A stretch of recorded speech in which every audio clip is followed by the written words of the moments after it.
जय श्री राधे कृष्ण मित्रों, संधान कुंज के इस दिव्य दरबार में आप सभी को हार्दिक शुभकामनाएं। बहुत समय पहले की बात है। एक जंगल में एक व्यक्ति रहता था जिसका नाम था वाल्मीकि। वह एक डाकू था जो लूटपाट करता और हिंसा फैलाता था। उसका जीवन पूरी तरह से पाप से भरा हुआ था और उसे खुद पर कोई पछतावा नहीं था। लेकिन वह हमेशा एक सवाल से परेशान था, हे ईश्वर, तूने मुझे अकेला क्यों चुन लिया? वाल्मीकि का दिल यह सवाल लगातार करता था, क्योंकि उसके पास कोई साथी नहीं था, न ही परिवार, न कोई मित्र। उसकी दुनिया सिर्फ हिंसा और अंधेरे से घिरी थी। वह समझ नहीं पाता था कि उसका जीवन ऐसा क्यों है। उसे लगता था कि उसकी इस स्थिति का जिम्मेदार ईश्वर है। उसने कभी सोचा नहीं था कि किसी दिन उसका जीवन बदल सकता है, क्योंकि वह मानता था कि उसे अकेलेपन में ही छोड़ दिया गया था। लेकिन एक दिन कुछ हुआ जो उसकी पूरी धारणा को बदलने वाला था। एक संत उसके पास आए। संत ने वाल्मीकि से कहा, तुम क्यों दुखी हो? क्या तुम नहीं जानते कि तुम्हारे भीतर भी भगवान का निवास है? तुम्हारा अकेलापन तुम्हारी आत्मा के साथ मिलन की राह हो सकता है। वाल्मीकि ने हैरान होकर संत से पूछा, कैसे? मैं एक पापी हूं, मेरे पास कोई अच्छाई नहीं है, फिर भी तुम कहते हो कि भगवान मुझसे है। संत ने उसे एक छोटी सी बात कही, अकेलापन तुम्हें टूटने के लिए नहीं, बल्कि खुद को पहचानने के लिए है। ईश्वर ने तुम्हें अकेला इसलिए नहीं छोड़ा क्योंकि वह तुम्हारे भीतर है। तुम्हारे अकेलेपन में ही वह तुम्हारा मार्गदर्शन करेगा। इन शब्दों ने वाल्मीकि की सोच को झकझोर दिया। वह सोचने लगा, क्या मेरी पूरी जिंदगी गलत रास्ते पर चलने के बजाय मुझे आत्म सुधार और साधना की ओर नहीं मोड़ी जा सकती? संत की बातों ने उसे अंदर से एक नई शक्ति दी और उसने अपने पुराने जीवन को छोड़ने का संकल्प लिया। उसने जंगल में तपस्या शुरू की और अपनी आत्मा की आवाज को सुनने की कोशिश की। वह अकेला था, लेकिन अब वह अकेलेपन में भी ईश्वर का अनुभव करना चाहता था। समय बीतने के साथ वाल्मीकि ने अपने भीतर की असीम शक्ति को महसूस किया। उसे यह समझ में आ गया कि ईश्वर ने उसे अकेला नहीं छोड़ा, बल्कि वह उसकी आत्मा से मिलने का मौका दे रहे थे। वह अब राम के मार्ग पर चल पड़ा और रामायण की रचना की। रामायण केवल एक धार्मिक ग्रंथ नहीं था, बल्कि वह एक आध्यात्मिक मार्गदर्शिका थी, जो बताती थी कि किस तरह कोई भी व्यक्ति अपने पापों से मुक्त होकर ईश्वर के नजदीक जा सकता है। वाल्मीकि का जीवन यह साबित करता है कि अकेलापन कभी किसी को तोड़ने के लिए नहीं आता, बल्कि यह हमें आध्यात्मिक जागरण और ईश्वर के नजदीक लाने के लिए एक अवसर होता है। वाल्मीकि ने अपने अकेलेपन को आध्यात्मिक शक्ति में बदल लिया और यही उसकी असली पहचान बन गई। चारों ओर एक गहरा सन्नाटा पसरा था, जैसे सब कुछ थम सा गया हो। जीवन की गति अचानक ठहर गई थी। जहां पहले हंसी की आवाजें गूंजती थीं, अब वहां सिर्फ खामोशी थी। वो खामोशी जो भीतर तक चीर देती है, वो खामोशी जिसमें अपनी ही सांसों की आवाज भी भारी लगती है। और उसी खामोशी में मन बार बार चिल्ला उठा, हे ईश्वर, तूने मुझे अकेला क्यों चुन लिया? जिन हाथों ने वचन दिए थे, उन्होंने ही साथ छोड़ दिया। जिन आंखों में अपनापन था, वहां अब अजनबीपन की परछाइयां हैं। कोई भी समझने वाला नहीं रहा, न दोस्त न परिवार, जैसे सबने मुंह मोड़ लिया हो। और जब सब कुछ टूट जाता है, तब इंसान खुद से सवाल करता है, क्या मुझसे कोई गलती हुई थी? क्या मैं इतना बुरा था? क्यों हे प्रभु, क्यों इतना गहरा अकेलापन? लेकिन उसी अकेलेपन में एक धीमी सी आवाज भीतर से आई। वो आवाज किसी और की नहीं थी, वो मेरे ही भीतर की थी।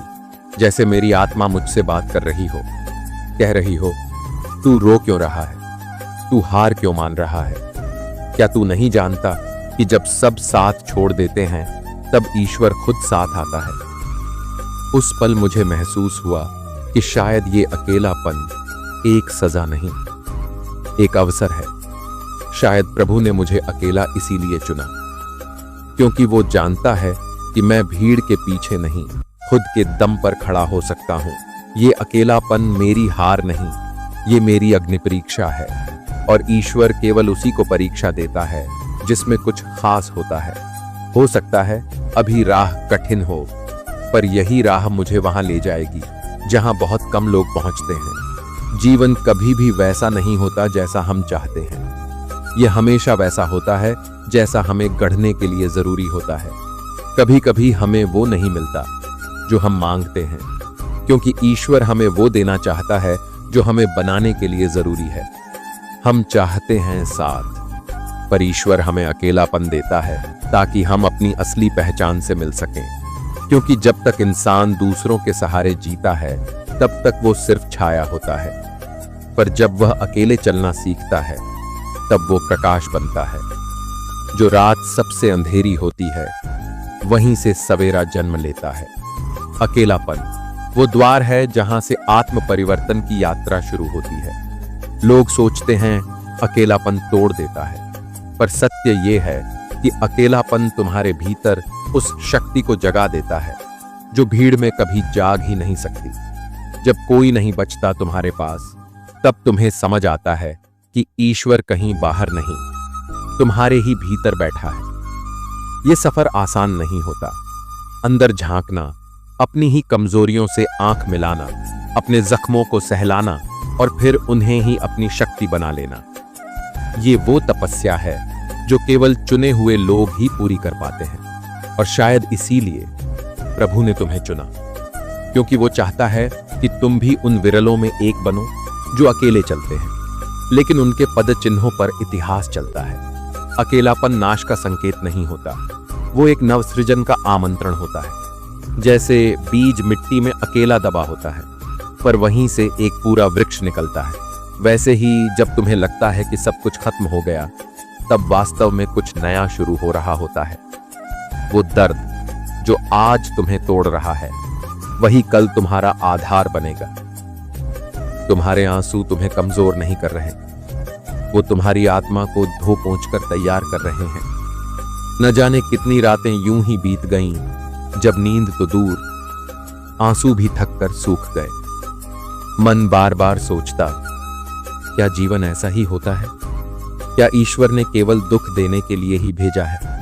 लेकिन जैसे जैसे सब कुछ छिनता गया, एक अजीब शांति भीतर उतरने लगी। वो शांति जो भीड़ में नहीं मिलती, वो समझ जो केवल तन्हाई में मिलती है। धीरे धीरे यह साफ होने लगा कि ईश्वर ने मुझे इसलिए अकेला नहीं छोड़ा, बल्कि मुझे खुद से मिलाने के लिए सबको मुझसे दूर कर दिया। क्योंकि जब तक हम दूसरों के सहारे जीते हैं, तब तक हम खुद को नहीं पहचानते, और जब सहारे छिन जाते हैं, तभी हमें खुद की असली ऊंचाई का एहसास होता है। दुनिया की भीड़ में हम चेहरे पहनते हैं, पर अकेले होने पर वो सारे मुखौटे गिर जाते हैं, और तब जो चेहरा सामने आता है वही असली है, वही ईश्वर का दिया हुआ सत्य है। वो चेहरा जो टूट चुका है पर बिखरा नहीं, जो रो चुका है पर झुका नहीं, जो अकेला है लेकिन अब निर्भीक है। कभी कभी ईश्वर तुम्हें इसलिए सब कुछ छीन कर खाली करता है ताकि वह तुम्हें कुछ बड़ा दे सके, कुछ ऐसा जिसे तुम्हारा पुराना स्वरूप संभाल नहीं पाता। और इसके लिए वह तुम्हें अकेलेपन की आग में तपाता है, जैसे कुम्हार मिट्टी को चाक पर अकेला घुमाकर सुंदर आकार देता है। इस जीवन में सबसे बड़ा ज्ञान तब आता है जब हमें कोई सुनने वाला नहीं होता, जब बोलने के बाद सन्नाटा जवाब देता है, जब सवालों के उत्तर कोई और नहीं देता, बस अंतर्मन की मौन आवाज देती है। वहीं से शुरू होता है आत्मज्ञान, और वहीं से जन्म लेता है एक नया जीवन। जो लोग तुम्हें छोड़ गए वो शायद तुम्हारे भाग्य का हिस्सा थे, लेकिन तुम्हारी नियति का हिस्सा नहीं। नियति तो वो बनाता है जो अंत तक साथ रहता है, और वो है ईश्वर। वो तब भी साथ रहता है जब सब तुम्हें गलत समझते हैं। वो तब भी तुम्हें थामे होता है जब जमीन खिसक जाती है। बस फर्क इतना है कि उसकी पकड़ आवाज नहीं करती। अब समझ आया, अकेलेपन की यह रात दरअसल आत्मा की आंखें खोलने के लिए आई थी। यह टूटी हुई स्थिति एक नए निर्माण की शुरुआत थी। यह खालीपन ईश्वर की ओर बढ़ने का पुल था, और शायद इसीलिए उसने मुझे अकेला चुना। और तब धीरे धीरे मैंने उस अकेलेपन को स्वीकार करना शुरू किया। अब वो बोझ नहीं था, अब वो मेरा अभ्यास बन चुका था। जैसे कोई साधक अपने आप को कक्ष में बंद करके तप करता है, वैसे ही मैंने भी खुद को दुनिया से काटकर भीतर की दुनिया में उतरना शुरू किया। जिस अकेलेपन ने मुझे कभी रुलाया था, अब वही मेरा साथी बन गया। जब बाहर कोई नहीं था तो मैंने भीतर दीप जलाया। जब शब्दों ने साथ छोड़ा तो मौन मेरी भाषा बन गया। अब शिकायत नहीं थी, बस एक समर्पण था। हे ईश्वर, अब जो भी है तेरा ही दिया है। चाहे अकेलापन हो या आत्मबल, दोनों तुझसे ही हैं। तब एक अजीब परिवर्तन शुरू हुआ। मेरी पीड़ा अब मेरी ताकत बन रही थी। वो जख्म जो कभी दुख देते थे, अब वही जख्म मेरी पहचान बन चुके थे। अब मैं रोता नहीं था, मैं मुस्कुराता था, क्योंकि मुझे पता था जो भीतर जल रहा है वो मुझे खाक नहीं कर रहा, वो मुझे तपाकर कुंदन बना रहा है। और वहीं से जन्म हुआ उस नए मैं का, जो अब डरता नहीं, जो अब सवाल नहीं करता, जो बस चल पड़ता है, अकेले लेकिन अडिग। अब मुझे किसी की मंजूरी की जरूरत नहीं थी। अब मेरे निर्णय मेरी आत्मा के निर्देश से आते थे। अब मैं भीड़ में नहीं, अपने रास्ते पर चलता था। वो रास्ता कठिन था, कांटों से भरा हुआ था, लेकिन अब इन कांटों से डर नहीं लगता था, क्योंकि जब जीवन ने मुझे अंदर से तोड़ा नहीं, तब बाहर की मुश्किलें मुझे क्या गिराएंगी। अब मैं जान चुका था, अकेलापन नाश नहीं, नवनिर्माण है। अकेलापन डर नहीं, दृष्टि है। और अकेलापन अंत नहीं, आत्म प्रकाश की शुरुआत है। जिन्होंने मेरा मजाक उड़ाया, जो मुझे कमजोर समझकर छोड़ गए, आज वो मेरी मजबूती देखकर खुद को छोटा महसूस करते हैं। अब मैं एक मिसाल बन चुका हूं उन सबके लिए जो कभी टूटे थे, बिखरे थे, अकेले थे। मैं उनका प्रतीक हूं जो हारते नहीं हैं, बल्कि उस हार को ही सीढ़ी बनाकर ऊपर चढ़ते हैं। और आज जब कोई मुझसे पूछता है, तू कैसे इतना मजबूत हो गया, तो मैं मुस्कुराकर कहता हूं, ईश्वर ने मुझे अकेला चुना था ताकि मैं किसी पर निर्भर न रहूं।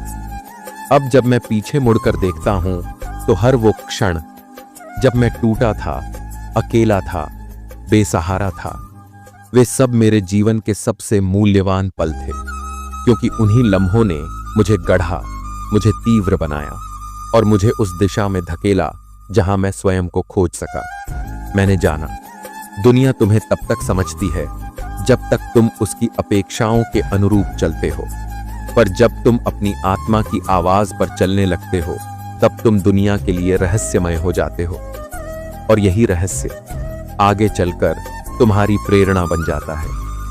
अब मैं हर उस व्यक्ति में अपना अतीत देखता हूं जो किसी कोने में बैठा अकेलेपन से जूझ रहा है। मैं उसकी आंखों में वो सवाल देखता हूं जो कभी मैंने ईश्वर से पूछे थे।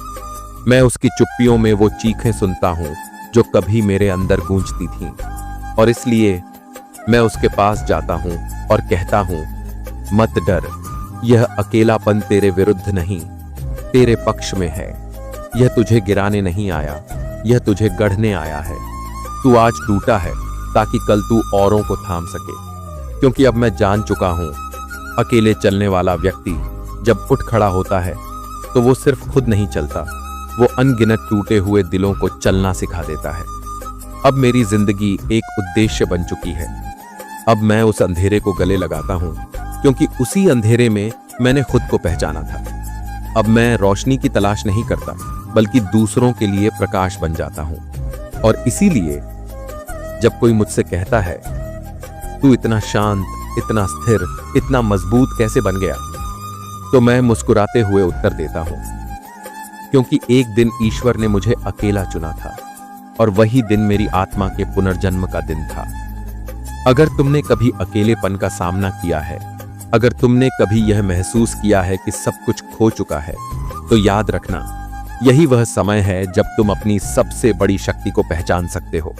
अकेलापन नाश नहीं, नवनिर्माण है। तुम्हारी इस यात्रा के हर कदम में एक नए सत्य का जन्म हो रहा है। ईश्वर ने तुम्हें अकेला नहीं छोड़ा, वो तुम्हें अपनी ताकत देने के लिए तुम्हें अकेला कर रहा है। तो क्या तुम इस अकेलेपन को अपने आत्मबल का रूप बनाकर दुनिया के लिए एक प्रेरणा बनोगे? अगर यह संदेश आपके दिल तक पहुंचा है, तो इस वीडियो को अपने दोस्तों के साथ शेयर करें ताकि यह शक्ति और साहस औरों तक भी पहुंचे। और हाँ, इस यात्रा को पूरा करने के लिए हमारी संस्थान कुंज के इस चैनल को सब्सक्राइब करें ताकि हम मिलकर इस रास्ते पर साथ चल सकें। अकेले चलना होगा, लेकिन साथ चलने से यात्रा और भी सुंदर बनती है। जय श्री राधे कृष्ण।